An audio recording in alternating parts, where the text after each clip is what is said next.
Welcome, welcome, everyone. We are honored that you have joined us for the Founders District Leadership Summit. We have an action-packed agenda tonight, and I'd like to thank Christine Brady, our District Leadership Chair, for helping put this together. So thank you so much, Christine. She will be our moderator tonight. She is a past district director and a distinguished Toastmaster.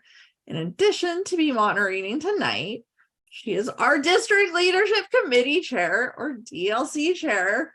I'm so thankful to be working with her. As a DLC Chair, she and her committee are tasked with finding, interviewing, and nominating qualified candidates for the elected district leadership positions. These positions include division director, club growth director, program quality, and district director. In order to help all of you understand all the leadership roles available, we have an action-packed leadership summit tonight. Please welcome our amazing moderator, past district director, distinguished Toastmaster, Christine Brady. Thank you so much, Madam District Director Julie Murphy. We are so excited for tonight's Leadership Summit. We have a full panel of speakers tonight who will speak on all levels of leadership, and not just on why they served in various roles, but how it impacted their professional and sometimes their personal lives. When we talk to people about the Toastmasters program, we do talk a lot about transferable skills. And our speakers tonight will share some of the transferable skills that they have gained and hopefully inspire you to take the next step in your leadership journey. Julie's been sharing the agenda in the chat, as well as our fabulous background. So make sure that you grab that so you can follow along. And we will start our summit with a very golden presentation. A member of Toastmasters since 1990, distinguished Toastmaster Lark Doley served as the 2018-19 Toastmasters International President. In her professional life, Lark has owned a successful manufacturing business. She worked as a marketing manager at Texas Instruments, and before her retirement in 2021, she worked as a training manager for Maximus. Lark lives in a lighthouse home outside of Austin, Texas, overlooking Lake Travis. The home was built by her late husband, Roger, in honor of her late father-in-law, Arthur. Both men were born in England and loved the sea. At Toastmasters events, Lark often wears golden outfits to symbolize the value of membership in Toastmasters. Please welcome past International President Lark Doley, who will discuss the topic of inspirational leadership with us today. Golden greetings, Founders District members, leaders, and guests. Our 2022-2023 Toastmasters International President, Matt Kinsey, invited me to present on the topic of inspiration to the region advisors after the International Convention in Nashville in August. I was honored to do that, and even more honored tonight to expand on this topic of inspiration and talk about inspiration and inspirational leadership. Inspiration. I want to get to know you and your definition of inspiration as we begin our discussion tonight. I have as my chat master tonight none other than Founders District Director Julie Murphy. And thank you, Julie, so much for being willing to be my chat master tonight. We will begin with these two questions that you see on the screen. What inspires you and who inspires you? So in the chat, I want you to answer one or both of these questions. What inspires you and or who inspires you? And as you type your responses into the chat, I will let you know that every single day from one of the windows in my lighthouse home, I can see the sun rise, and from another window, I can see the sunset. I also have a small herd of deer that roam my property, and I have the privilege to say hello to them in the morning and in the evening before I go to bed. These inspire me. Now, who inspires me? Anyone who expresses kindness to me inspires me. Julie, what are our participants saying inspires them? Kathy Hughes has mentioned selfless leaders who truly care. Another great one. Christine inspires me. Yes, Christine inspires many of us. Setting a role model example for my children. Oh, and this is a great one. One of our area directors says our Division A director, April Broswell. That's so exciting when we have great leadership. Give me one more. I get inspired by walking at the beach or hiking. Thank you all for sharing what and who inspires you. Since you're able to tell me what inspires you and who inspires you, then you must have some idea of the definition of inspiration. So now what I'd like you to do is type into the chat your personal definition of inspiration. Don't look at your smartphones or your computers, just type in your personal definition. And as you do that, I will tell you that my personal definition is a positive internal feeling or emotion that may be triggered by an event or an experience. At our international convention in August, I was inspired by so many things. I was inspired by our Golden Gavel recipient and her presentation. I was inspired by our incoming president, by the decisions that the board of directors had made. Julie, what is their definition of inspiration? New ideas or new ways of thinking, an emotional connection to pursue a vision. I love that. Hard work. That is definitely true as a district leader. Absolutely. But we have fun doing our hard work. Absolutely. I love those definitions. Now let's look at Webster's definition, and we'll find that inspires from the Latin inspirare, which means to breathe or blow life into. And inspire came into common usage in the 14th century. And at that point, it truly meant to influence, move, or guide by divine or supernatural forces. But today's dictionary definition is that inspiration is the process of being mentally stimulated to do or to feel something, especially something creative, or the quality of being emotionally influenced or motivated to action by something or someone. So if those are the definitions of inspiration, and if we are inspired, then why is inspiration important in today's world? I would like for you to type into the chat why inspiration is important to you. And as you do that, I will just tell you that my lighthouse home would never have been built without inspiration. My husband and I visited the Portland Head, Maine lighthouse, and we did so because we had bought a painting of that lighthouse for my father-in-law before his death in 1997. And we wanted to see the lighthouse in person. And when we saw it, we were so inspired by its beauty that we built a lighthouse home. Now, our lighthouse home is nothing like the Portland Head, Maine lighthouse, but it was inspired by my father-in-law and his love of the sea and by this beautiful lighthouse in Portland Head, Maine. Julie, why is inspiration important to our participants today? Helps us keep moving forward to our goals, especially when there's challenges and challenging times. Helps us overcome maybe some setbacks that we may occur over time. And more importantly, it keeps us focused. I love all of those.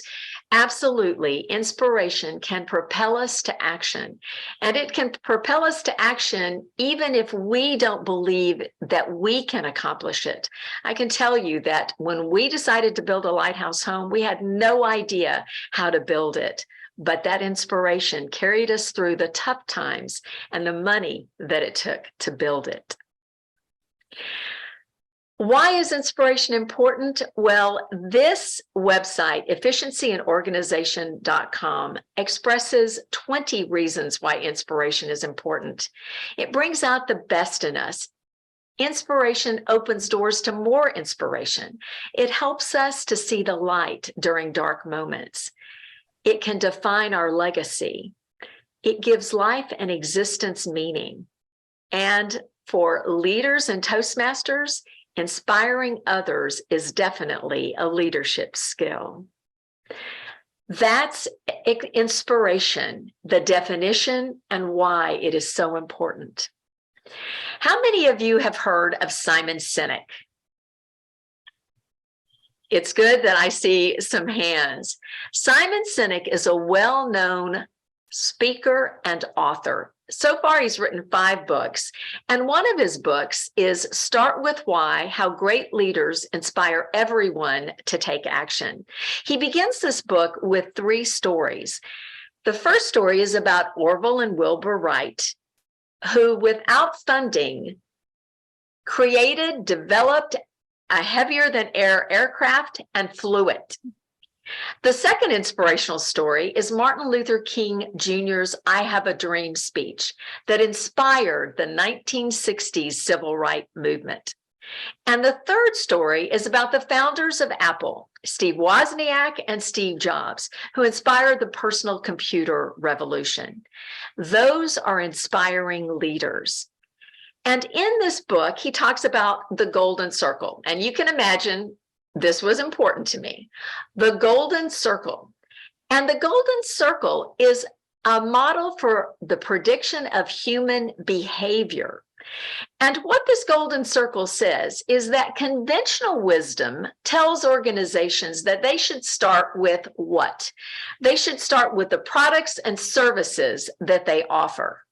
And then they should consider the how.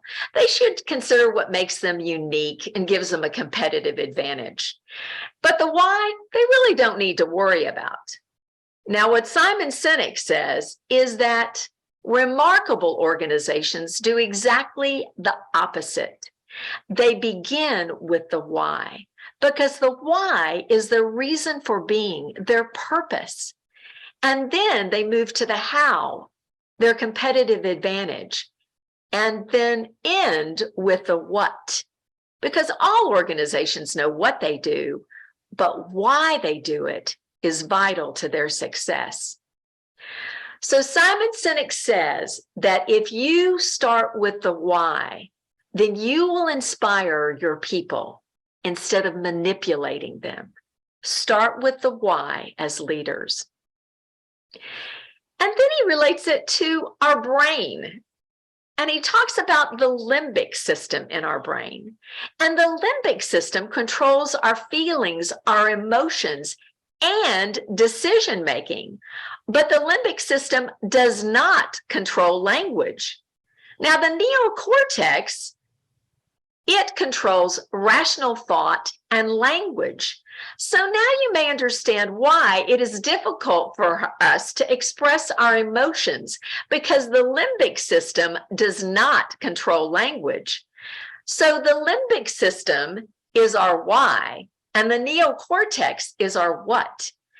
And what Simon Sinek says is that the why of organizations are the inspirational leaders who understand why they created the organization. And that the marketing team needs to be able to express that in words, because that's what's important in order for our organizations to be successful. And the what then can be expressed for us to understand why we're buying the what. So people don't buy what you do. No, they buy why you do it. And if you think about organizations like Apple and their marketing of think different. They wanted to be sure that you understood why you should buy an Apple product. When we think about Toastmasters, what is our why? I think we eloquently express our why in our mission statements. And it begins with our Toastmasters International mission statement. We empower individuals to become more effective communicators and leaders. Then our district mission, our club mission, our core values, and our inspiring envisioned future to be the first choice provider of dynamic, high-value, experiential communication and leadership skills development. Our mission statements are our why. Then let's look at our organization. The foundation of our organization are our clubs. That's where the magic happens. That's where our members achieve their why in our organization. And our clubs are supported by our areas, our divisions, our districts, our regions, and then our international board of directors that sets the strategic direction for our organization. So our organizational structure is our competitive advantage. It's our how.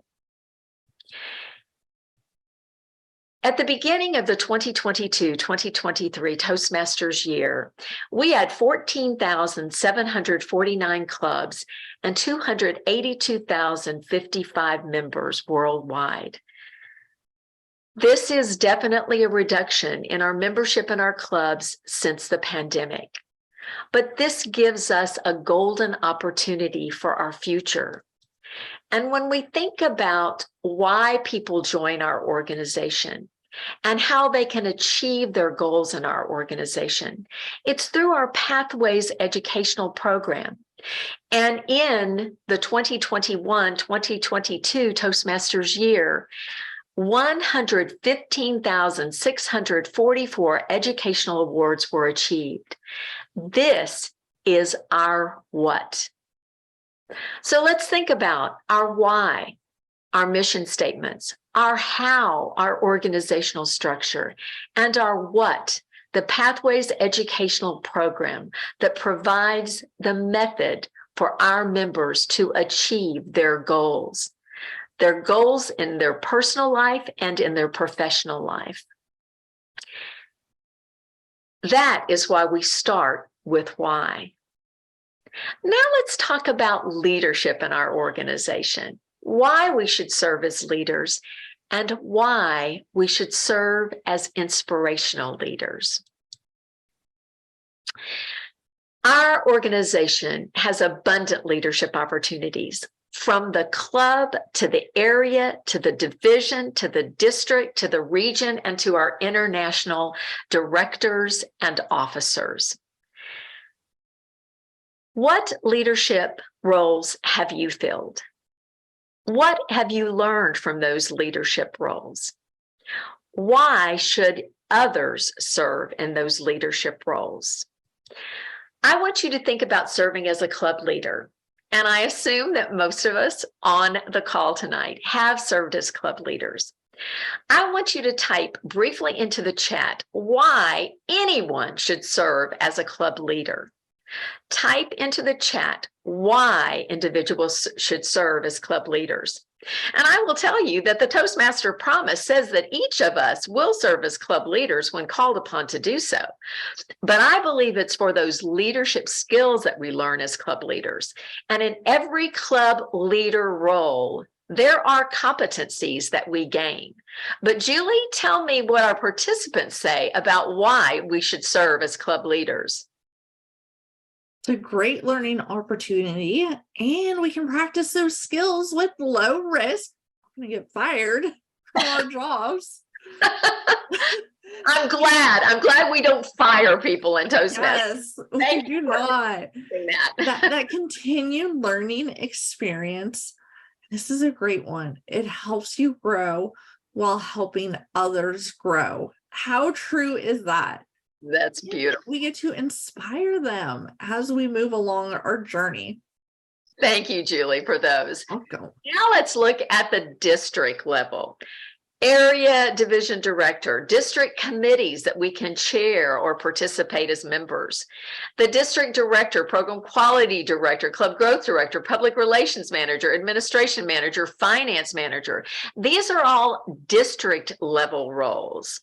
If you have served in a district level role, then I want you to type into the chat why others should serve in those roles. And by the way, if you haven't served in this role, but you have a reason why you want to serve in that role, go ahead and enter that as well. So type into the chat why we should serve in district leadership roles.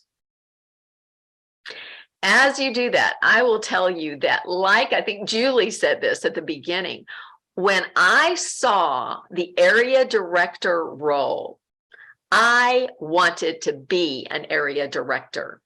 So I signed up to be an area director right after I'd served as club president. And then someone encouraged me to serve as a division director. And then I took a break. And then someone encouraged me to serve in the club growth director role, which was known as Lieutenant Governor Marketing at the time.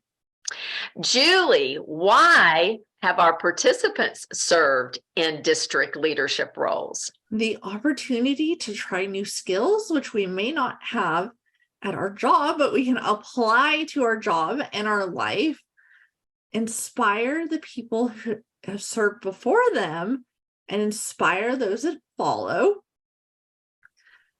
gain valuable experience, and once again, inspiring others. It seems to be our key tonight, inspiring others. And that's what we want them to take away. So that's wonderful. Yeah. And then we have region advisor roles, and then we have our international directors and officers. So these are additional roles at levels of our organization that truly cover our global organization.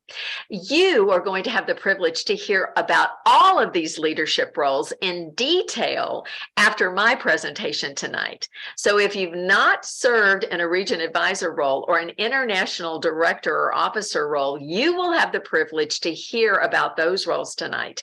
And I will tell you, they are just extensions of our other leadership roles and give us broader experiences, broader competencies on a global level. So how can leaders inspire? I've created a 4C method for each of you. I hope that you will listen to this 4C method and see if this will work for you to become an inspiring leader. And the first is that we have to connect with our teams. We have to develop a trusting relationship. And the way that we do that is to discover common ground, common interests. And we need to complement our team on their strengths, and we need to leverage those strengths within that team. The second C is modeling our core values. If we model our core values, we will strengthen the trust that we develop through the connection. Our core values: integrity, respect, service, and excellence. They are the foundation of our organization, and we must model them in order to be inspiring leaders. Communication is the fundamental principle of all leadership types. And what I say is that we need to communicate clearly, we need to communicate openly, and we need to communicate frequently. And as Toastmasters recommends, we need to ask open-ended questions. And we need to ask those open-ended questions to gain understanding and empathy. We need to listen with both our ears.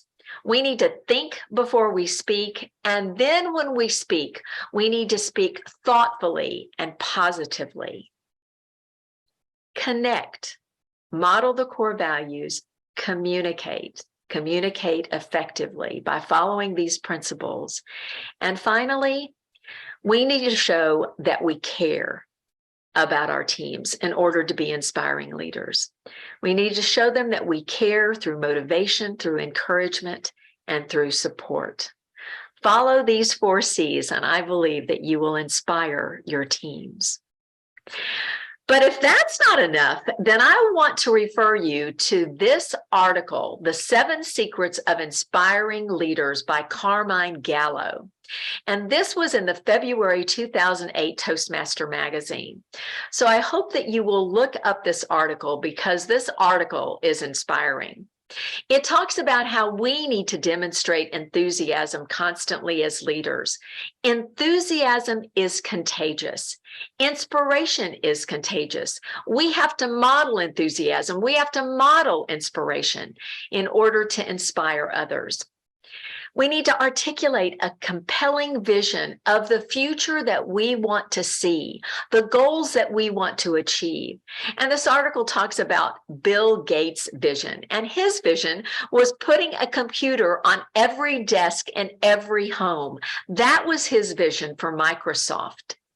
We need to sell the benefits, the what's in it for me, the why I should care, the why I should be willing to support the leader in the leader's vision. We need to tell more stories that connect the why to the actions that we want our team members to take. We need to invite participation, feedback, input, and we need to listen to that feedback, to that input, and incorporate that feedback and that input from our team members. Always reinforce an optimistic outlook.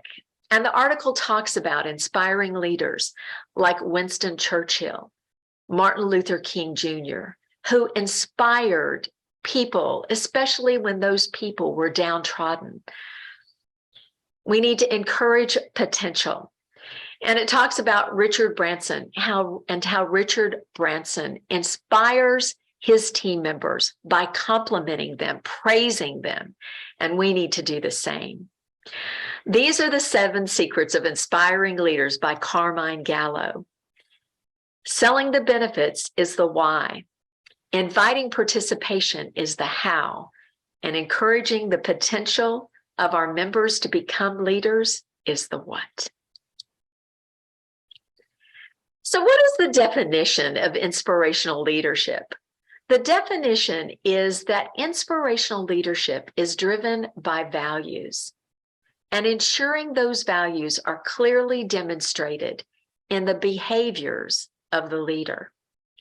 It is by acting in accordance with our own values that we will inspire others to act in accordance with their values.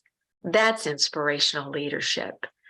And to take it a step further, inspirational leadership at its core is about finding ways to enhance the potential of those we lead in a way that works for them, and inspiring others to push themselves, achieve more, and reach their potential. And if we think about Toastmasters, isn't that what our whole organization does? Isn't that the why of our entire organization? The methods by which this is done will vary, but the outcome is always the same. People developing a greater confidence in what they can do and applying this confidence in a way that benefits the organization they work for. And to me, in a way that benefits them, that brings out their full potential. Our 2022-2023 Toastmasters International President, Matt Kinsey, believes in heart-led leadership and head-led leadership. And I think he believes in inspirational leadership as well. Because in his article, he says, we need inspiration right now. We need focus. We need to motivate our leaders to hone in on what their members need to achieve for their district and the club mission. We need courage, not just on my part as president, but courage on the part of the board and our region advisors and our district leaders. Whatever I can do to inspire people to have courage, I think that's what we're needing right now. We need courageous, inspirational leaders to move our organization forward at every level. So will you step up to leadership? And will you also inspire others to step up to leadership? I hope that you will.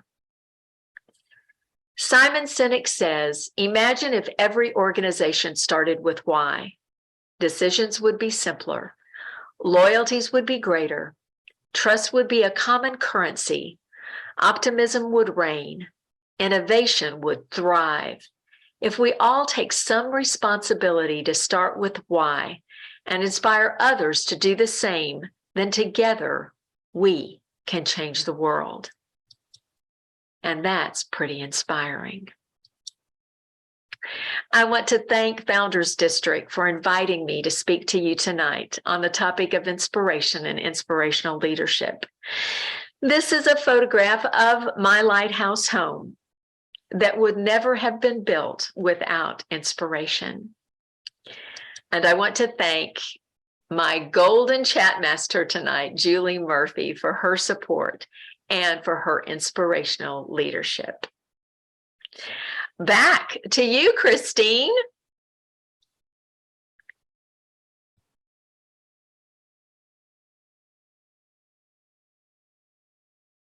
Christine, you're on mute.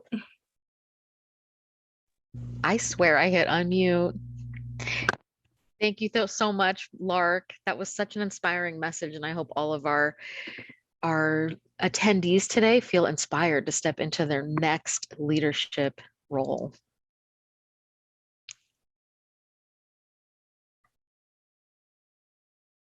Our next speaker is David Moore. David joined Toastmasters in 2005 as a founding member of the B. Braun Toastmasters Club. Since Toastmasters clubs are like potato chips and you can't have just one, David joined a second club in 2014, fittingly called Second Stage. David has served in every club officer role multiple times, as well as being an area governor and division director.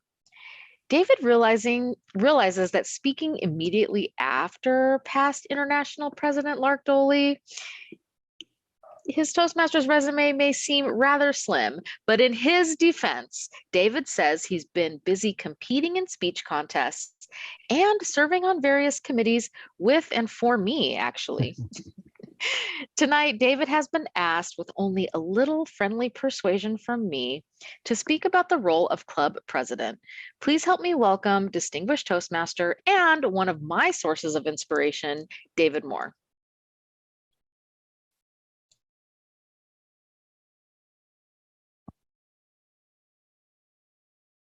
There's an old show business saying that I believe applies to Toastmasters too. It says, never follow animal acts, children, or past international presidents. Hey, somebody's got to do it. So here goes. Fellow Toastmasters and friends, it was deathly quiet in the room at that moment of my Toastmasters meeting, as I and my fellow Toastmasters desperately avoided eye contact with our club sponsor, Deb Holman. We pretended to stare at the agenda or scribble notes in a notebook or simply look at the floor. You know, the way you do when the table topics master asks a question that you have no idea how to answer. As I continued to avoid eye contact with Deb, I thought, this was in 2005 of November. My Toastmasters club, B. Braun, was finally ready to charter. There was just one more thing we needed to do. Elect our first club officers. And that's why moments before, our club sponsor, Deb, had asked the dreaded question. Who's willing to step up and be our first club president? Anyone? Anyone? Come on, guys, anyone? I continued to avoid looking at Deb as I thought, I can't be the president. I don't have leadership skills. Turns out I was wrong. And if you have ever told yourself that, you were wrong too. We all have leadership skills. Unfortunately, sometimes we don't recognize the skills that we have. And that was my situation. It took me 6 more years before I finally volunteered to be president. And only then, during that year of being president, did I discover I had leadership skills. In fact, I had 3 simple skills that helped me to be a successful president. I bet you have these skills too. The first skill was simply the ability to read. I could do that. When I attended president's training for the first time, our instructor confidently said, I can tell you everything you need to know about being a successful leader with 3 words. That caught my attention because I started thinking, oh, this is going to be easier than I thought. But what are the magic words? No place like home? No, that's too many words. The instructor said, the 3 words are, read the manual. That's it. Simply read the manual. Now, I discovered during my year as president that he was only half right. It takes 6 words. Read the manual and follow it. Unfortunately, I did the first half. I read through the club leadership handbook, and then I set it aside and didn't follow it. Big mistake. It's important to do both halves. The leadership handbook contains the information the club president needs to be successful. In fact, it contains the information for every club officer role. It includes a timeline for each month that tells you important events to be aware of. Fun fact, did you know the timeline in the club leadership handbook starts in the month of June? That surprised me when I saw that because I thought, well, new officers don't start their term until July. But starting in June, you get a jump on it. Remember that the next time you are a club officer. The second skill is enthusiasm.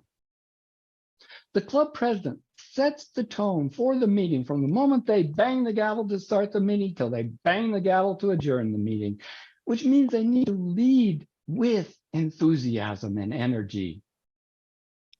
Just imagine how the meeting will go if the president starts out like Eeyore.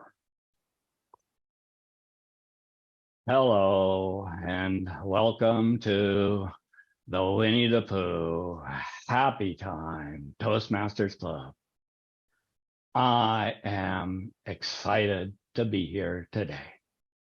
We are probably going to have a fun meeting, but I doubt it. After that, you need Tigger to come in there and boost the level of that meeting because that's what Tiggers do best. This means presidents need to lead with enthusiasm, like Tigger. I know someone mentioned to me that not everybody is enthusiastic like Tigger, and that's probably a good thing. But if you tend to be more like Eeyore, at least be a smiling Eeyore. Act enthusiastic. Dale Carnegie said, if you act enthusiastic, you will be enthusiastic. I would add, when you are enthusiastic, the people around you will be enthusiastic too. It's contagious. The final skill is the ability to have fun. This seems obvious, and we talk about it in Toastmasters. Let's have fun meetings. But as officers, sometimes we forget that. During my term, October rolled around. We weren't doing so well in my club. We lost key members during the dues renewal period in September. This was even before COVID, so it was happening back then too. I was worried about the club, but then I remembered a story I heard from David Brooks, the 1990 world champion of public speaking. David tells a story about when he joined Toastmasters. He was sitting in his meeting, waiting to give his icebreaker speech. His hands were shaking, his heart was pounding. An experienced Toastmaster reached across the table and put a hand on David's. He said, "Do you mind if I give you a little advice, Dave?" David said, "Yes, please do." The experienced Toastmaster said, "Lighten up, Dave. It's supposed to be fun." I had to tell myself that a few times during my term as president and a few times since, especially after certain contests, if you know what I mean. If you have these 3 simple skills, and I believe you do, you can be a successful president. But more importantly, you can be a successful leader inside Toastmasters as well as outside Toastmasters. Simply read and follow the manual. Lead with enthusiasm, like Tigger, and less like Eeyore. And finally, perhaps most important of all, lighten up. It's supposed to be fun. Back to you, Christine. Thank you so much, David. I think you captured how many of us feel the first time we were maybe voluntold to be the president of our club. I think you also demonstrated tonight that if we just read the manual, we have a pretty good shot of having a successful leadership year, which is a great point. Did you know that there's Toastmasters training and leadership manuals for all levels of leadership? Yes, even those of us in those elected trio positions attend training. It's so important for all of us to be trained. We are always well prepared for success when we step into Toastmasters leadership. Our next speaker has served in Founders District for almost 2 decades, including twice as a President's Distinguished Area and President's Distinguished Division Leader, Public Relations Manager, District Speech Contest Chair, District Conference Chair, and Special Projects to the District Director. She completed 3 DTMs in 3 different Toastmasters education programs, what she likes to call her DTM hat trick. Tonight, Jean Cassidy will speak about the roles of area and division director and what's in it for you, or the WIFM. Jean. Thank you, Christine. Fellow Toastmasters and past, present, and future leaders. My dad loved to fix things. He was known as Handy Andy throughout the entire neighborhood. Friends, neighbors, and just about anyone would ask him often to repair things like old toasters or hair dryers, blenders, faucets, washers, dryers, pretty much anything. You get the idea. And it was always free of charge. For him, he was paid 60 minutes an hour.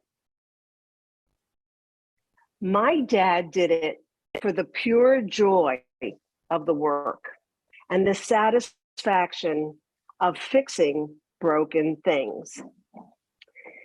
I loved that term, 60 minutes an hour, but I really didn't understand it until I joined a nonprofit organization, and then I understood what he meant. For our efforts as Toastmasters, we're volunteers and we get paid 60 minutes an hour. But how do we get paid? And what does that form look like? Well, it's all about knowing your WIFM. What's in it for me? As Lark said, it's the why. I originally joined a corporate Toastmasters club for self-improvement, like most of us. And for years, all I could manage was our weekly 1-hour lunch meeting. I just didn't have the bandwidth for anything else. I worked a full-time civilian career in aerospace and a part-time military reserve career with the Coast Guard Reserves. When I wasn't working, I was involved with my 4 kids and all their school and outside activities. My evenings were often spent helping with homework, and weekends were either spent in uniform or at the ball fields or the hockey rink. Although I didn't get out to speech contests and other district events, we often had district leaders come to us in the form of area leader visits. Additionally, some of our members were experienced Toastmasters with this weird designation of DTM after their names. I couldn't help but notice that they had confidence and what I would call command presence. They had effective communication skills. They could present in a very clear and articulate manner, and they had leadership skills. I wasn't sure how to get there, but that's what I wanted. So once I completed my military obligation, I decided to set my sights on DTM. My WIFM was to become a distinguished Toastmaster. I was laser focused and determined to complete my DTM. And as mentioned earlier, it was under the pre-legacy program. We're not going to say how many decades ago that was, it's not important. But I would do whatever was required to become a DTM. And that included becoming a district officer, whatever that was. I had no clue what that meant or how to do it or what I was getting myself into. I didn't know what I didn't know. What I discovered was that I was not being asked to do it alone. District officers, mentors, and club officers all contributed to making my area successful. I was part of brainstorming and collaborative sessions to motivate, to innovate, and problem solve issues related to our clubs. Unbeknownst to me, my WIFM was starting to morph into something more than just about me. I found joy in visiting my area's clubs and helping members to grow by providing club officer training and assisting with club chartering. It was fun spending time with others to make events and clubs succeed. I learned how to run area, division, and district speech contests and how to pick winners in other contests as a judge. By the end of my term, my area contributed to a successful division, and I saw firsthand how significant recognizing our volunteers was. It was each with their own WIFMs. I also realized that as a district leader, I got to practice and speak often. I got a lot of speaking opportunities, both the impromptu speaking and the prepared speeches. Think about going in your clubs, when your area director comes in, what's the first thing they do? Would you like to take an impromptu speaking question. How about table topics? How'd you like to fill this role? Lots of practice, lots of opportunities in unfamiliar settings. It taught me the value of taking credit for all projects and continue working the education program. Like I said, don't leave anything out on the table. You want to make sure you get credit for everything. So anytime I was asked to speak, I always pulled out, oh, let's do this one. I can get evaluated here. I can get evaluated there. So I ended up doing a lot more speaking as a district leader than I did when I wasn't. My takeaways from this experience: be willing to learn and listen to others.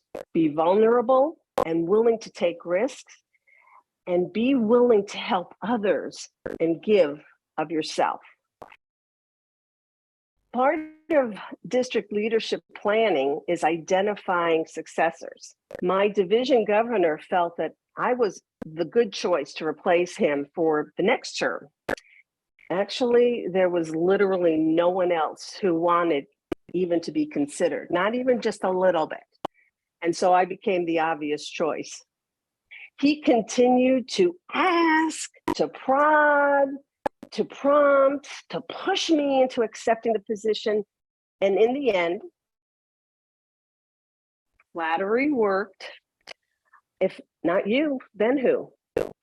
Yeah, well, okay. I knew that I would have about 4 or 5 areas reporting their activities to me. And it was up to me to ensure that they had the training, the resources, and the guidance to ensure area visits were completed timely. Club membership grew. Clubs were chartered within their areas. Officer training and area contests occurred. It was up to me. I didn't have to do it. All I had to do was inspire others to do it. Great mentors and leaders worked with me and the team. I considered our team, all the other area directors, and our club leaders within each of the clubs to ensure we had a successful term. It was not, even though I was the one that was at that level, division director, it was all about us working together as a team. So with that, it really took a village to create that President's Distinguished Division. My takeaways from this experience: be willing to learn and listen to others, be vulnerable and willing to take risks, be willing to help others and give of yourself, and recognize your volunteers. Over the years, my WIFM continued to morph as district needs changed. I was asked to conduct officer training, coordinate speech contests, conduct judge and chief judge training. I even took on the role of district public relations manager. Now, that's something that is definitely not in my wheelhouse. Then I remembered that the Toastmaster program is designed for members to succeed by providing excellent training and mentoring throughout our leadership terms. We never have to worry about getting the job done. As David said in 6 words, read the manual and follow it. Love it. With COVID, a new challenge arose with membership challenges, the new education program, and online club meetings, officer training, and contests. When asked, I said yes to area director because I knew I could do it with team leaders and both experienced and inexperienced Toastmasters. My WIFM: pay it forward, share the joy, and watch fellow Toastmasters achieve their WIFM. And now I ask you, what is your WIFM? What are your goals? Are you willing to accept that you don't know what you don't know, but are willing to learn? How will you spend your 60 minutes an hour? Are you prepared to give of yourself and help others as an area director or a division director? Well then, stick around to learn more about your next steps And hang on, it is a wild ride. Back to you, Christine. It is a wild ride. Thank you so much, Jean, for sharing your leadership story. And especially for highlighting that when you step into a leadership role, you don't have to know how to do the job. There are a whole team of people there ready to help teach you and guide you and help you. You just have to have the passion and the reason for that with them. You've heard Jean talk about both of those roles, area and division director. So the division director is an elected role. We currently have 6 divisions, so there are 6 opportunities for you to serve as a division director. Now, area directors are appointed by the district director, and those roles will be filled following the spring business meeting and our elections. But you don't need to wait to indicate your interest. If you're interested in serving as an area director, you can let us know. And as Jean mentioned, we'll talk about that more later in our meeting. There are other appointed roles in the district, working with the district director to keep all of the moving parts of the district running like a well-oiled machine. And we have a real treat for you. A highly sought after professional keynote speaker, a mortgage banker, insurance agent, and a health coach, Rose Kurland is an advocate for empowering adults and youth through leadership and effective communication. She believes through leadership, we empower the aspiring, making a positive impact in the world. Please welcome Rose Kurland, Distinguished Toastmaster and past Hawaii District 49 Director, share with you about key appointed district leadership roles in her talk, Lemons and Leaders. Welcome, everyone. Thank you for being here today. I send you my best aloha wishes all the way from the island of Maui in the state of Hawaii. I am so happy to be here and share with you about lemons and leaders. Now, when you were a kid, you probably did the same thing we did. I am 13th of 15 other brothers and sisters. And so, of course, lemons were really a big deal for us. We had this huge lemon tree in our yard, and all these lemons were blossoming, and we figured out all kinds of ways to eat them.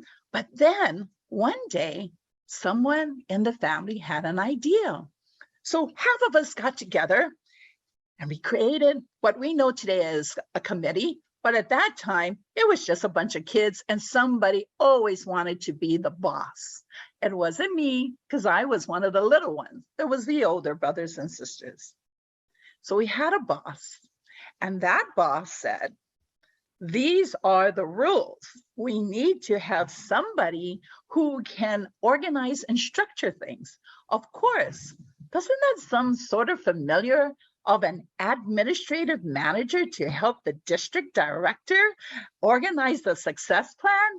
Absolutely. So similar to what I know of and what you know of today in Toastmasters.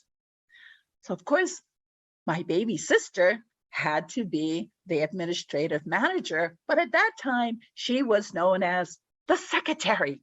And she loved it. She said, I always wanted to be a secretary because I get to sit at the front desk and drink tea or coffee. You know, so our imaginations were going wild since we were just watching black and white television sets, no color at that time. And then the boss says, oh, we need someone to handle the stand. Who's going to build it? We need people to put it together. Who can go and take all the cardboards that are at the neighbors' dumpsters without them seeing it? Okay, doesn't that sound familiar? If you're familiar with it as a sergeant of arms or logistics manager, yes, that's what we had.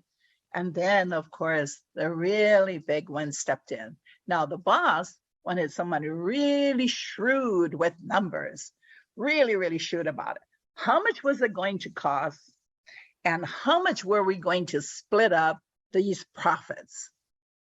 There you have it. Doesn't it sound familiar to Toastmasters finance manager? And so began the journey of our forming the first ever lemonade stand in our street. Now, I never did say this earlier, but having 15 mouths to feed wasn't very easy on my parents. So of course comes a big why. Why are we doing this? Well, all 6 of us had class excursions, but all 6 of us year after year could not go on them because we couldn't afford it. So what was the big why? We had to go to this class excursion. It was the big deal of the year. So we decided, what's the best way? Because our parents couldn't afford it, and there was no loose change at the garbage dumpsters where we were digging for cardboards. So we decided that this would be a way that we could get what we truly have waited for and wanted for so long. So that was our big why. I share this story with you and the success of our lemonade stand because I believe that each and every one of us have within us these leadership skills. Each and every one has this power to dream, right? We dream about things, we imagine, and then we set the idea into motion. And that's what 6 kids did that summer day with the lemon tree. Of course, it was bare after that. But what was more impactful was that 6 other homes, we inspired 6 other families with children in our same way to have lemonade stands. And that has been a chill in my spine for years. When I think about that yes, we as leaders inspire aspiring leaders, potential aspiring leaders, and they go on to inspire others. In Toastmasters, we have that opportunity, wonderful opportunity. It is not an elected position, the 4 that I speak of, but an appointed position, as Christine had mentioned earlier. You too can look at it as a simple corporation of your first lemonade stand. How many of you, if by show of hands, raising your hands, not the icon, physically your hands or a thumbs up, have had those opportunities, whether selling Girl Scout cookies, Boy Scout things? Yes, all of us, right? Lemonade stands, cookie bakes, whatever, right? Because in us, we grew up. We just grew up that way with that instinct of being a leader, but we didn't think of it as a leader. We just saw that there's a reason why we need to do this. What's the benefits in it? How are we going to do this? Align your team together. And what do we do? And so that really is something, when you think about it, you grew up all your life with that innate ability to be a leader, and nothing can stop you now.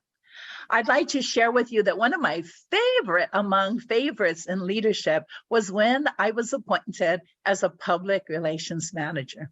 Of course, that's what I did for my brothers and sisters. I was a publicity queen, and I went around knocking on doors. No fear, of course. You know, children have no fear. When you come to our lemonade stand where it's going to be at such and such a time on a Saturday, and knocked on doors, dragged my sisters and brothers with me, and I dressed them up, you know, with big ribbons in their hair, and my brothers wrote lipsticks on our cheeks, so we had big red rosy cheeks.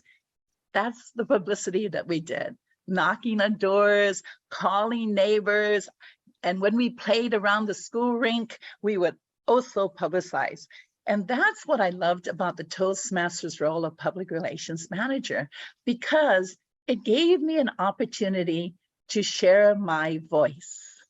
When you are a public relations manager, appointed by the district director and confirmed by the district council and DEC, you have an opportunity to tell the world about your passions.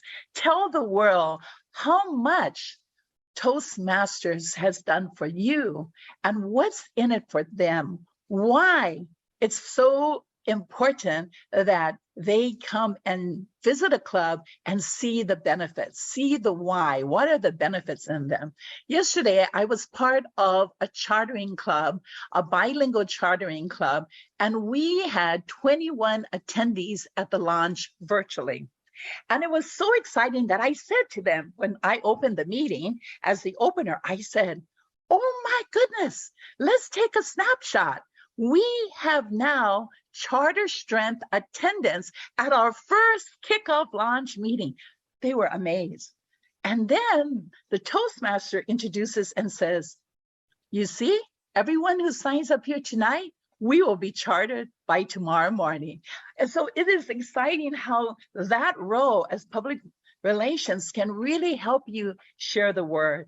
Consider when, should you decide that you would like that appointed office, consider that you have stories to tell, great stories. You never know who you will impact, but I can promise you, you will impact someone, because they will remember your story and they will feel the why benefit. And that's what publicity is all about. Public relations is to tell the world, and your world inside Toastmasters and your world outside Toastmasters. The district administrative manager, God bless those people, because you are the best note takers, minute watchers, document keepers, and you really do help a lot for the district director in their success plan process.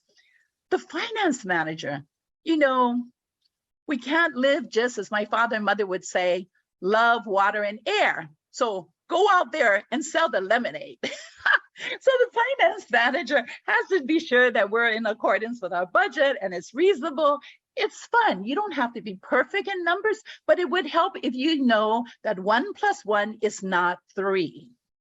Okay, that's a great finance manager. And of course, you have the district logistics manager. My poor brother went up and down the street gathering big, gigantic cardboards, going to grocery stores, asking that they not send it into the crusher. May we have it to build our lemonade stand? Well, the logistics manager is very important. The district logistics manager is super important because they take care of all of the district property. You may have property, you may have banners, you may have lecterns, gavels, microphones, who knows, right? So the logistics manager has a very important role. And we all thank my brother for having built such a beautiful lemonade stand, even though the cardboard wasn't holding up well, but we sold all our lemons. Hey, that is. I'd like to share my screen right now with you of a quick review of what I just went over these 4 rows. As you can see here from this 4 rows, your district administrative manager does the records, the minutes, the documentation, and correspondence for your district to let everyone know, all the members know what's happening. Your district finance manager is the fiscal oversight and management, the budget, the financial management, and the public relations. I love that. I love to tell the whole world about everything. Internal and external communications do tell the world why they should consider Toastmasters. And of course, your logistics manager is like a club sergeant of arms. So it's a district sergeant of arms. Tracks, sets up district property, assists with meeting arrangements, and distribute program materials. All of this is available, as many of us have heard tonight, in the District Leader Handbook. Go to Toastmasters.org, read everything, and follow is the best solution. Back to you, Christine. Oh, mahalo, Rose. I love the reminder that we inspire people to step into leadership, sometimes without even knowing that we're doing that. And you reminded all of us that we have these skills and we can leverage them, helping the district function the highest capacity it can, helping all of our members succeed. We are now going to take a very short break. We're going to resume in about 9 minutes at 7:48. This is to make sure that our speaker for Region Advisor has time to wrap up his 8 o'clock meeting and get here on time to speak here at 8:02. So we'll take a little break. You can refresh your beverage or just network here on the call. So feel free to unmute yourself and we can just have a little chat time. This is such an exciting presentation tonight. Enjoyed all of our presenters.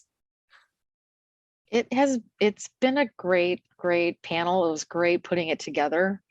Kathy, I feel so inspired and I hope that We are inspiring people to take that next step into leadership. We're so excited.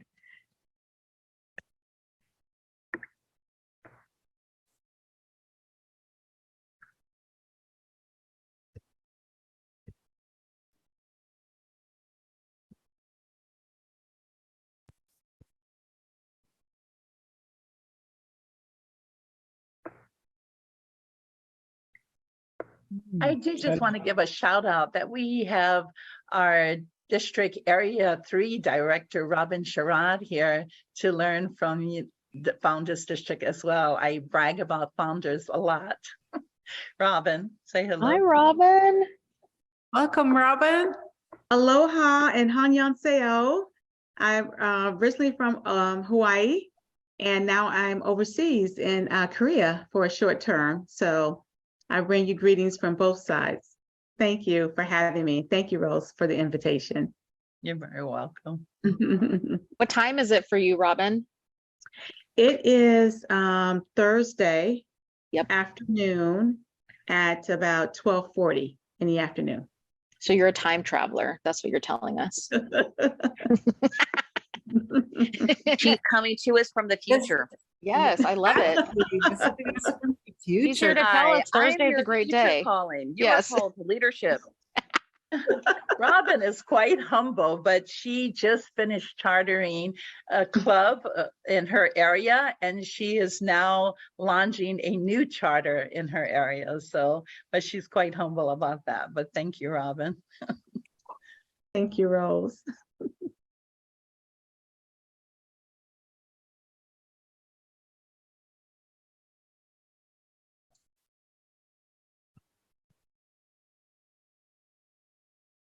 Rose, I'm so inspired by your speech. I just wanted to bring it back to, I keep coming back to when life gives you lemons, make lemonade.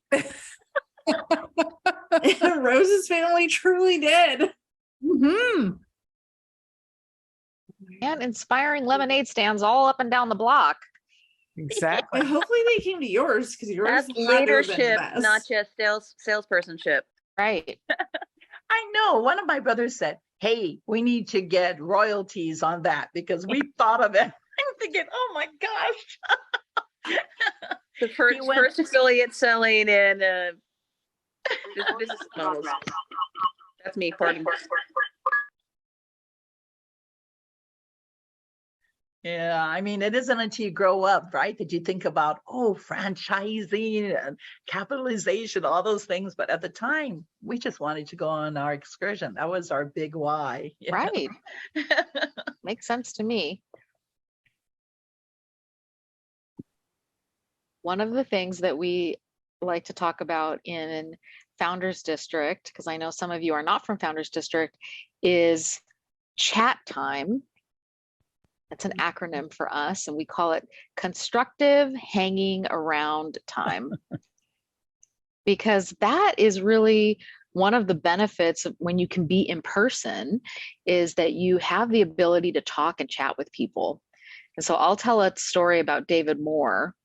When I started my second life in Toastmasters, because I had been in Toastmasters and took a long break and then was part of chartering a new club at the company I worked for, I was a co-mentor for that club with David Moore. And many times after the meeting, we would both walk out of my office and then we would be standing in the parking lot, and I called them the parking lot meetings. And we would stand there for maybe an hour or so, just chatting away. And it never felt like an hour. I'll say that, David. It never did. But I know when the time would change and it would be so dark outside, it would be like we were standing in at midnight. It was only 6 p.m. But I'm hoping that a lot of you are finding more opportunities to have that chat time with people, because it is important. I think one thing too is, after your official Zoom meeting closes, you can always hang out, chat. You can do breakout rooms as well. We do that. At Motivation Masters, we are hybrid, a very successful hybrid environment. And the folks who appear in the conference room chat a little bit beforehand, but there's a lot to get ready for the meeting. But afterwards, we all have to go downstairs and then out to the parking lot. And the conversations that we're able to have one-on-one or 1 to 2 or 3, there might be 3 or 4 of us, as we meander out to the parking lot and then stand for a few minutes, it's really inspiring to me because I'm talking to newer members, giving them my experiences, some of the weird things that happen in contests and how the focus needs to stay. And they're like gathering all of this in and becoming really, really experienced Toastmasters faster. It is awesome.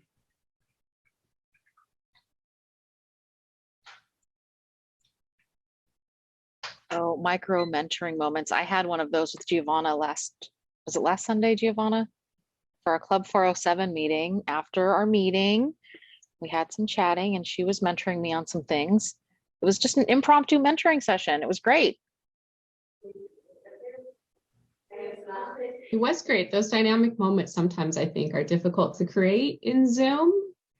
You have so many people on and you're asking, can you get into a Zoom room, a chat room to chat? But when someone's there in person, you can just nudge them. You can pass notes in class. You can do, what we were talking about before, 1 to 2, 1 to 3. It's really easy to make introductions. Like Lark Doley came to one of our meetings and someone wanted to meet her. We say, let me introduce you to Lark. And you can make these amazing magical connections that I think don't as easily translate into the Zoom environment. That was a very open invitation, Lark, for you to come visit Club 407. Our holiday party is December 4th, so come on down. But anyway, shameless plug.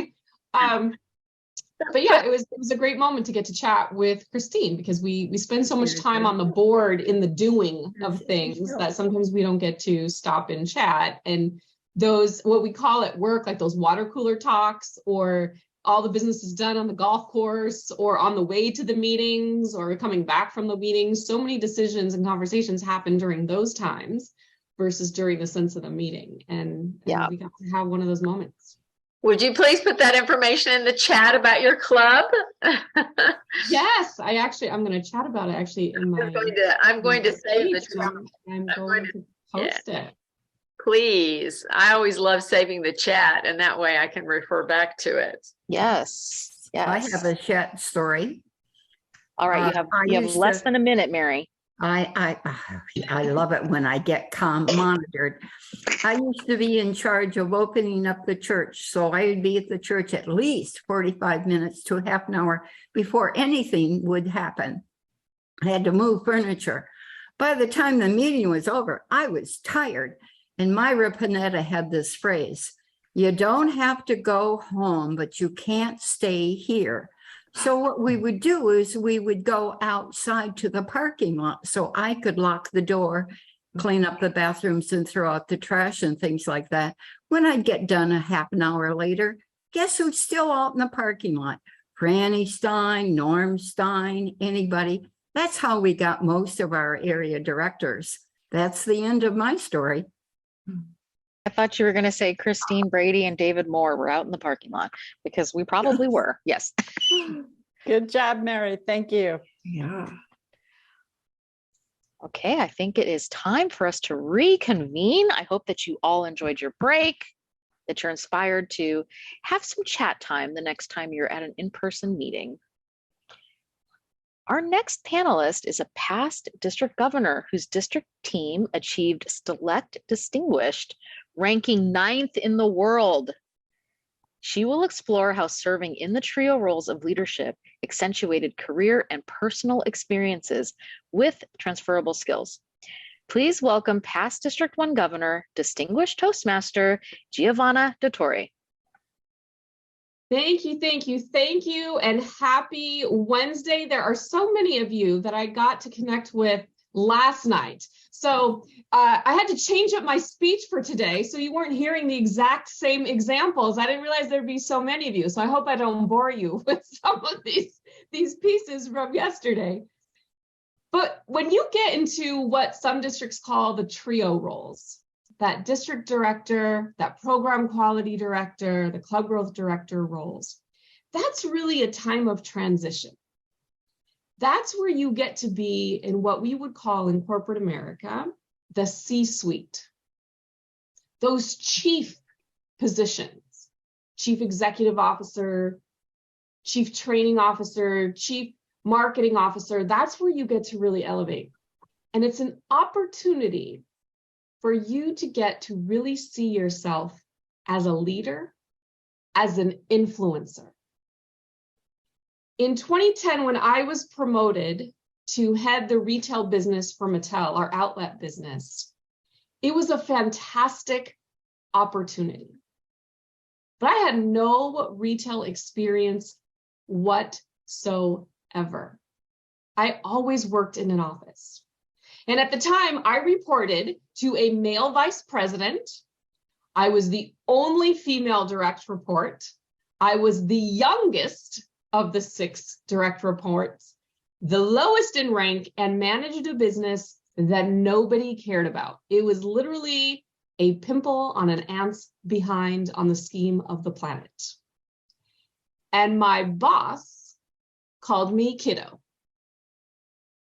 So you can imagine how having all of those things can be rather difficult to break through some of those barriers to be seen as equal at the table.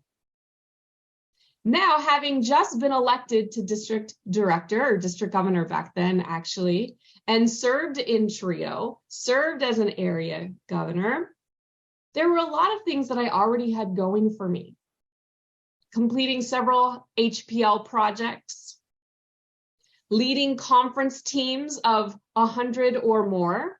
In fact, after one of the conferences that I put on, and I should probably save this for later, but I feel like bringing it into now, a training binder was made and brought to what we used to have, which was regional conferences, to help share with the region on how successful conferences can be. And so all of those things came into play when I was heading up our retail outlets. Now, the interesting thing is my boss used to attend my staff meetings. And now, you know what happens when the highest ranking person is in a room. People just start to defer to that person. So the team would be quiet. They couldn't connect. There was a fear, there was a respect, and it didn't allow me to demonstrate my leadership skills and build that rapport and the team to have respect for me for my decisions, because they would just defer to the VP. And the meetings had a deafening silence. It was torture.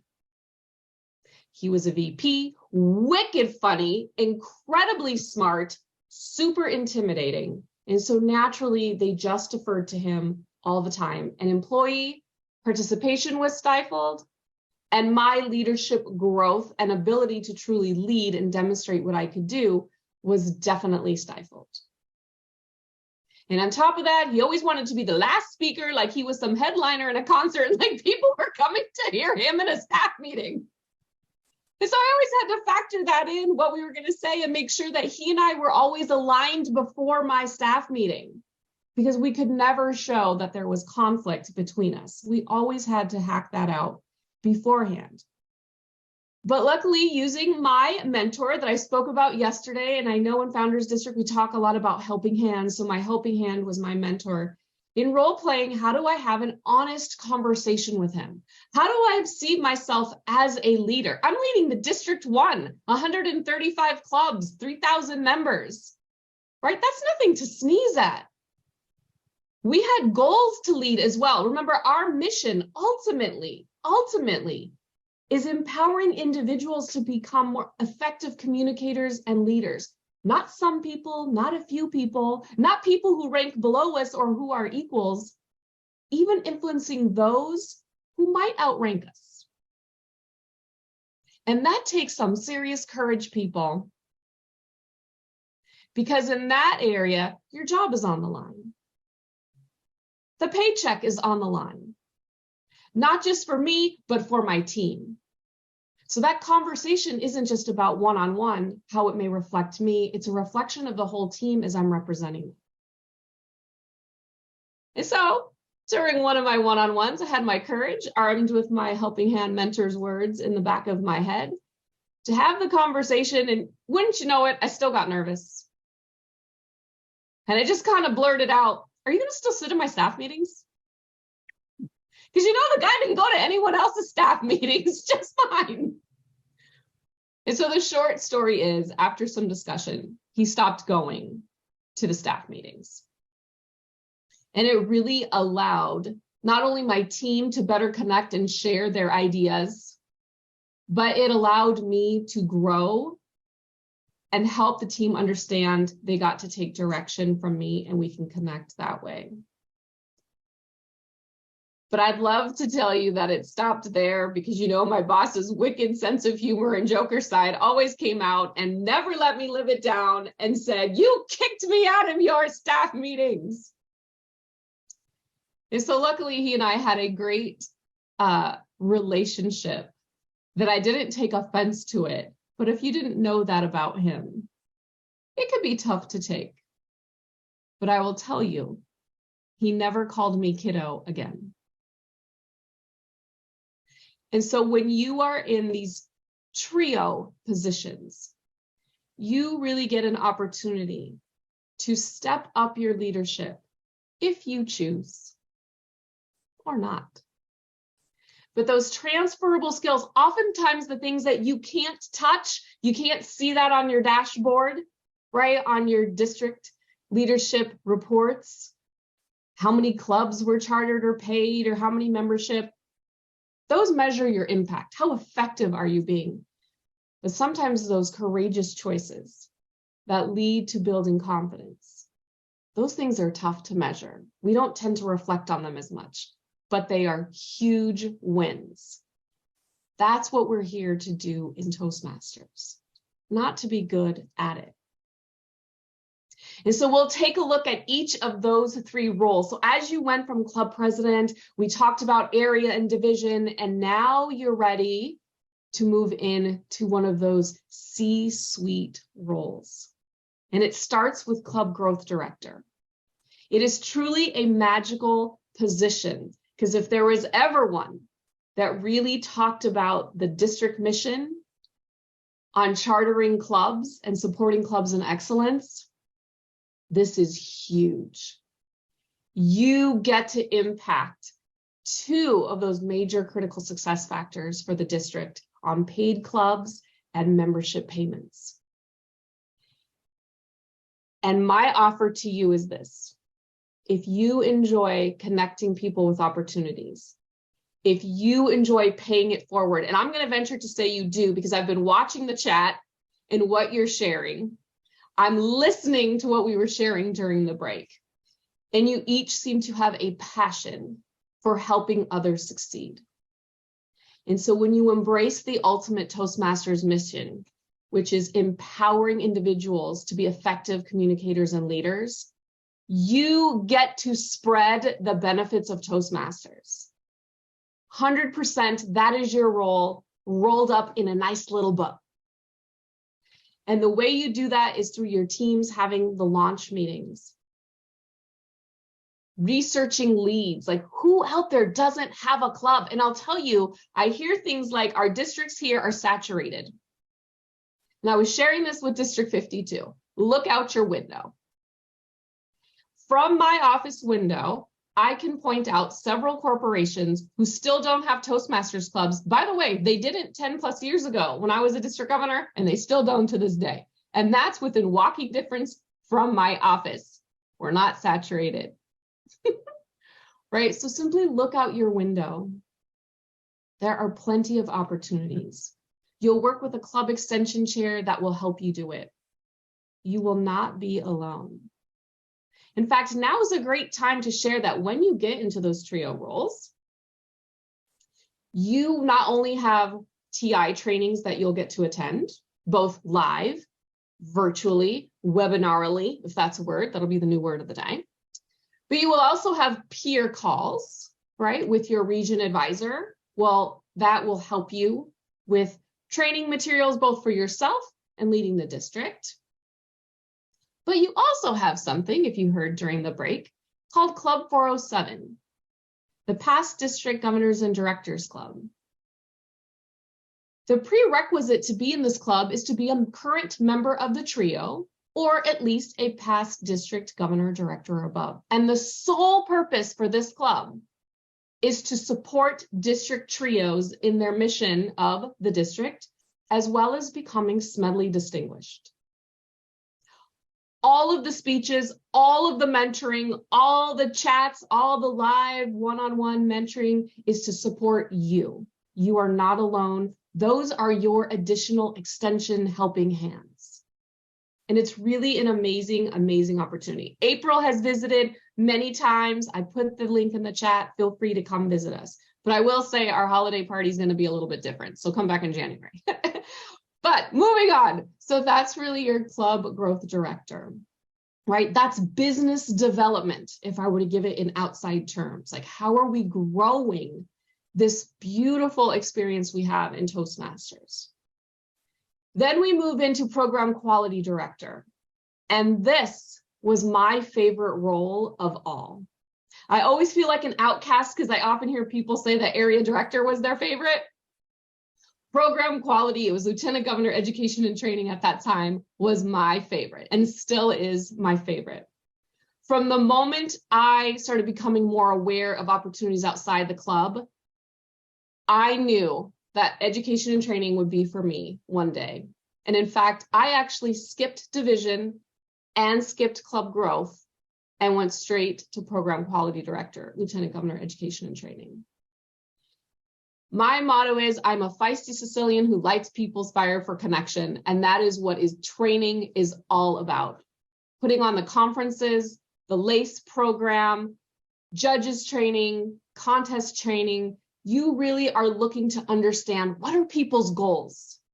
Where are they trying to go? And how do I fill that gap? And Toastmasters provides you almost an overwhelming amount of training material that you can just go through to help people achieve their goals, but you got to know what their goals are. I promise you it is deeper than becoming a better speaker or a better leader. But you only get to know that by talking and speaking courageously with them to getting to know. So our last piece is that district director role. And the buck stops with you. You are the chief executive officer of your district. And so you are responsible for your day-to-day operations, the finances, the people, everything about it. The buck stops with you. From strategy to incentives to removing barriers and obstacles, like this is where you really get to ante up if you choose. It's probably my second favorite role of all the ones that I've gotten to have so far. I love getting to connect people with opportunities. I'm not as great, honestly, on the front lines as I am in a more strategic role, getting to help people see through their stuff, see where there's possibilities, get the yes before the no, very aspirationally.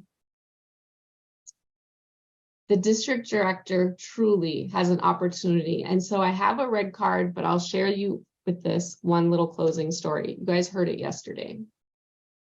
When I joined Toastmasters in 1999 and became club president a few years after that, no idea had ever popped in my head that I would be sitting at the head table with Mattel's CEO because he was going to be the keynote speaker to install me as district governor back in 2010.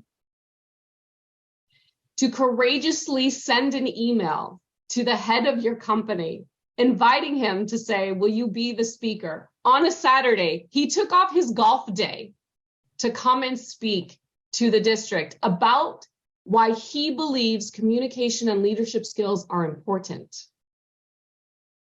was one of the most incredible experiences for the members to hear that live from an executive. What are we here to do? What are we looking for? More people should join Toastmasters. And by the way, he used to be a Toastmaster in Chicago when he was at Craft Boots.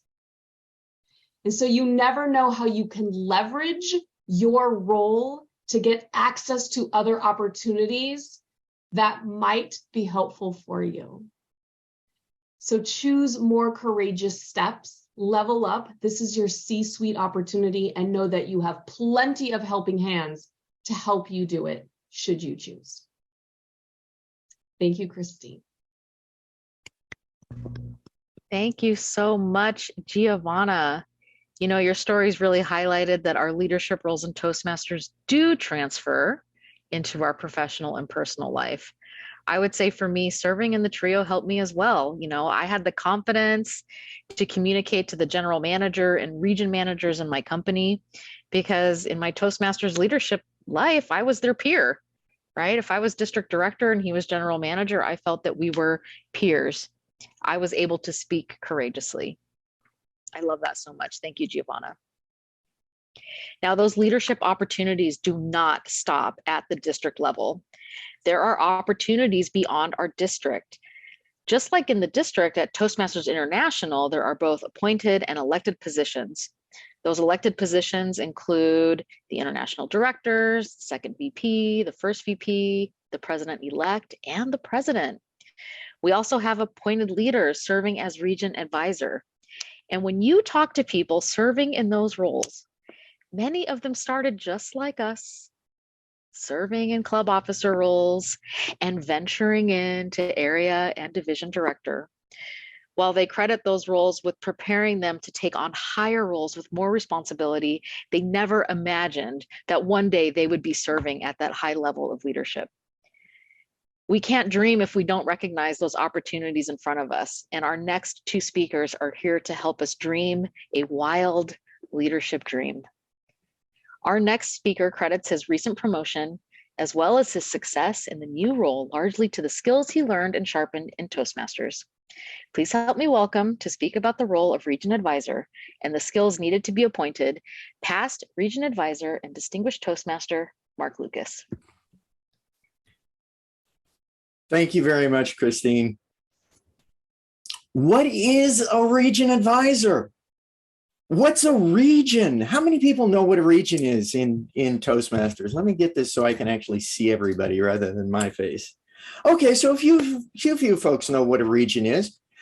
Toastmasters is a worldwide organization, as you know, and the world is divided up into 14 regions.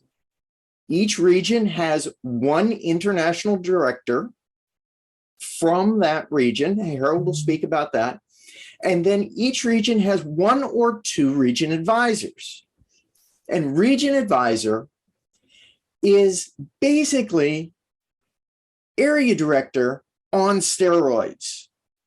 Because now, as a region advisor, you're not supporting just a club, a few clubs with maybe a total of 50, 60 members and club officers. You're now supporting between 4 and 8 districts, each district holding 2,000, 3,000, 4,000 members, depending on the size of the district. And your job as region advisor is to be the resource, the trainer, the guider, the person who district leaders can turn to when they say, I don't know.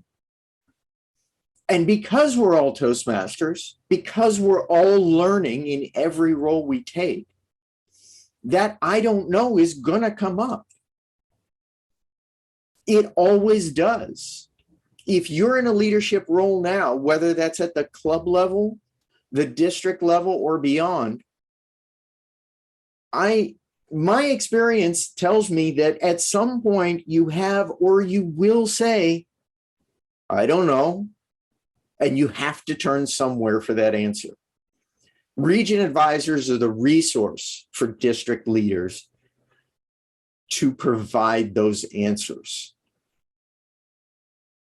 We hold peer calls once a month with each of the leaders, the district directors, the program quality directors, the club growth directors, and the public relations managers. Why the public relations managers? The appointed position? Because they are key. They are the voice of the district. And talking with all of those leaders in rooms allows them to talk to their peers, to get ideas from their peers. And during my year, I had the honor of working with the most amazing 4 PRMs, public relations managers, I've ever met. They worked together as a team out of their 4 districts. They shared information, they shared support, they held each other up, and they pushed each other further. The other leaders did the same, don't get me wrong, but these 4 people were absolutely amazing, and they are still good friends. So, what do you need to be a region advisor? How do you get there? Well, like Giovanna, and maybe like some of you, when I entered Toastmasters, I kind of got in because it was something else to do. And I wanted to hang out with this nice lady who later became my wife. But I didn't join for any purpose of better speaking or goodness, not leadership. I was an IT guy. I still am an IT guy, but not quite the same guy that I was 10 years ago. I kind of figured, yeah, speaking might get me a little bit better, but if I was ever going to get a DTM, it was probably going to be because I got appointed to administration manager, because there was no way I was ever going to lead anybody. As I took roles in the club, I looked at area director and said, maybe I could do that. I don't know. And I took that leap. I stepped off that cliff and took area director. And I did well enough as area director that I figured, well, I'll try division director, but that's probably as far as I'll go. It'll just be division director. Then there was this crazy split that allowed a program quality director role to open up in District 100. And I took that. And then I took district director. And when I was done with district director, I had skills and I was able to talk to people. I was able to connect people. And I figured region advisor is the next skill set I need. It was a purposeful decision to take region advisor. I wanted to move up in my role. I wanted to stop being the guy behind the computer and do a little bit of management at work. Take a different role, take a different tack, work with different people. And my district director skills got me the job, but in the job, I am now connecting electricians with contractors, HVAC people, with plumbers.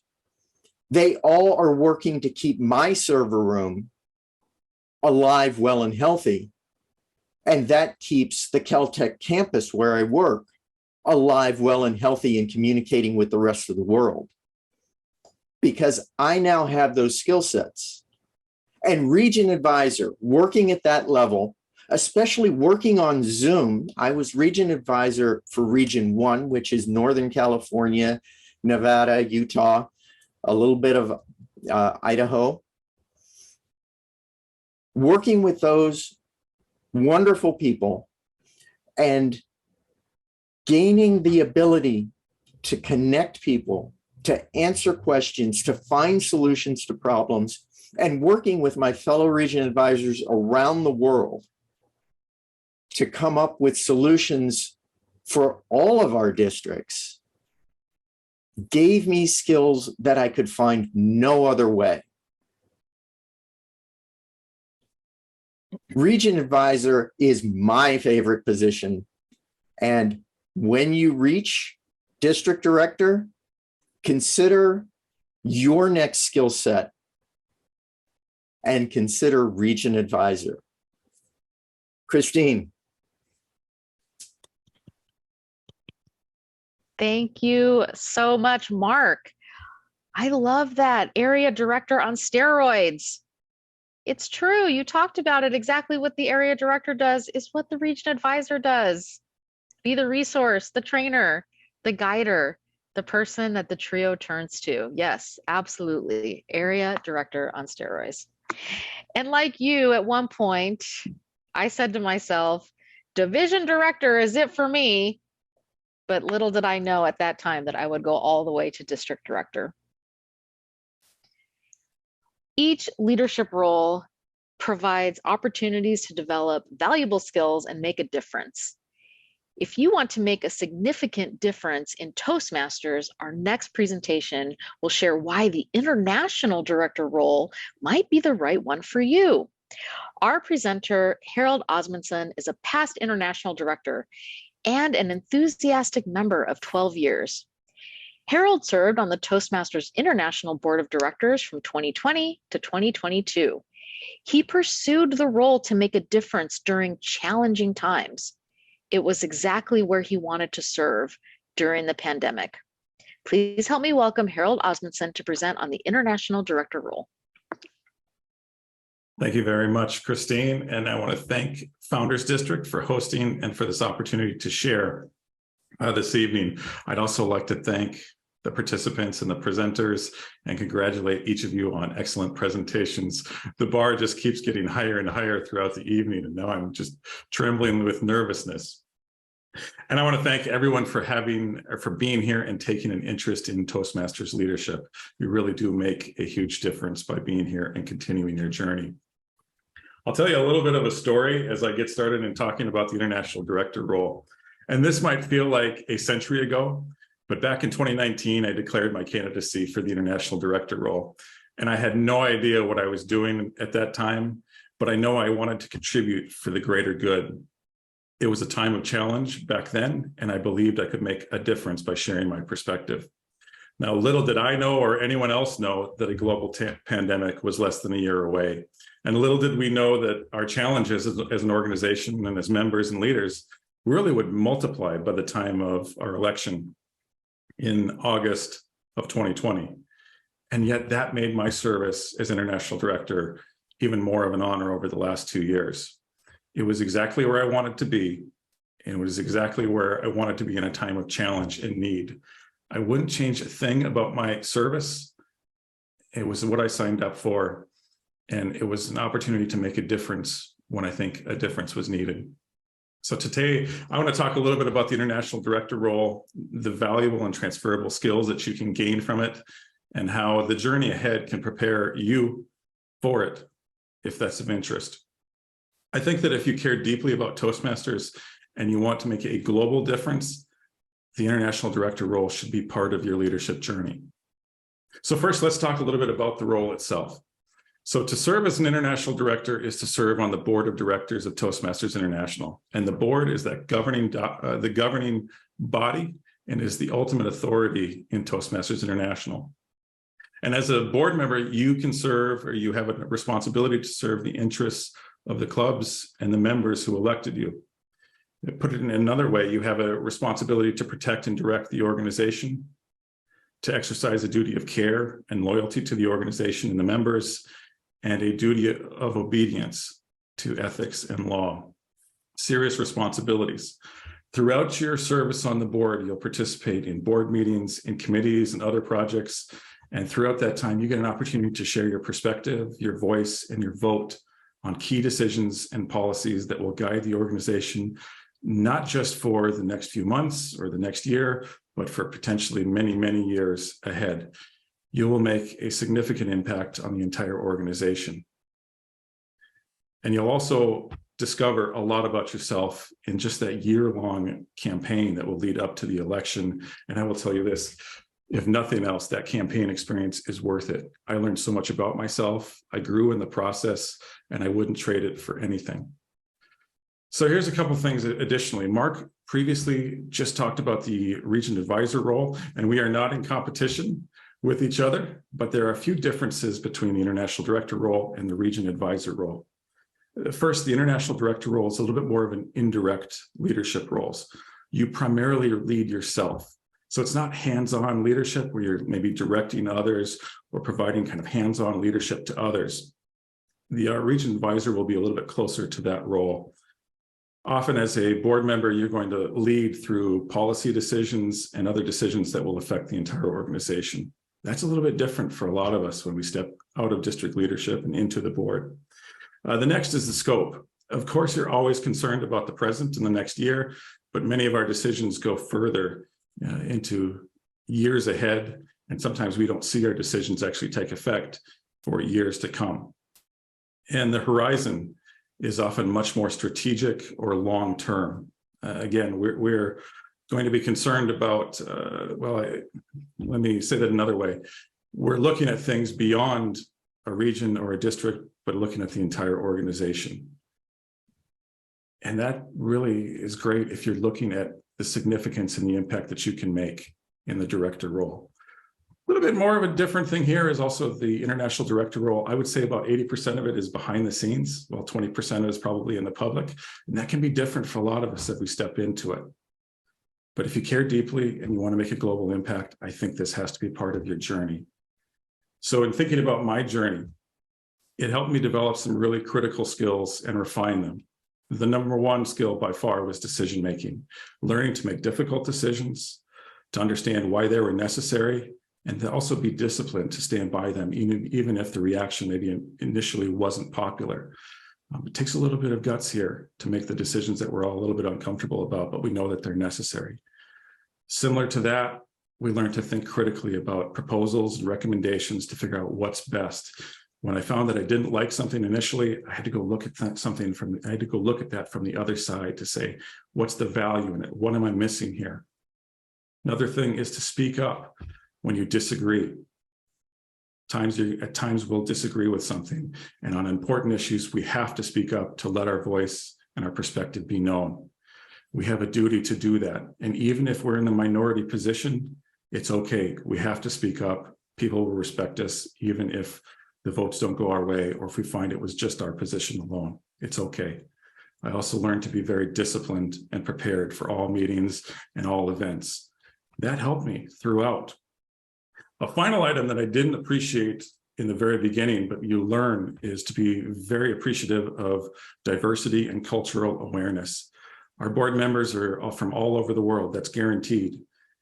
And we learn to work with each other and to understand that we come from different cultures, we have different philosophies, different ways of looking at things and solving problems, different ways of communicating.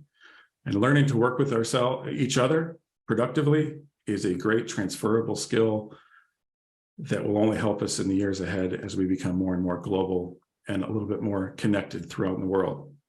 And that has helped me in so many ways professionally. It makes me valuable pretty much in any team, in any organization, because I can think critically, make decisions. I can relate better to those who lead me and whose teams I work on. And that's priceless. Ultimately, they pay my check, and I just want to be able to be effective. And by serving in a role that is parallel with them, or maybe even above them at times through Toastmasters, I get that great experience, and you can too.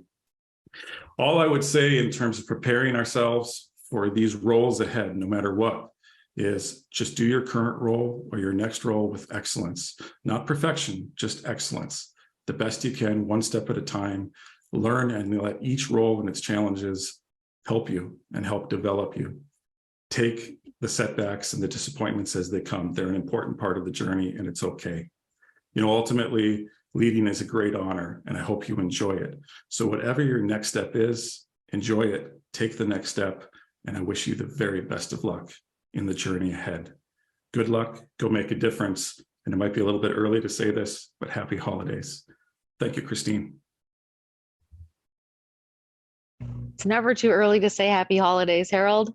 Thank you so much. You know, you said something that's so familiar, I think, to a lot of us. You know, when you talk to leaders and Toastmasters, a lot of them say the same thing that you said. You know, they take a leap of faith and they say, I didn't know what I was doing. And clearly that's okay. That's what it is about here in Toastmasters. It's about being willing to serve and able to learn. And I loved that you said, do your next role with excellence. That is an inspiring way to end.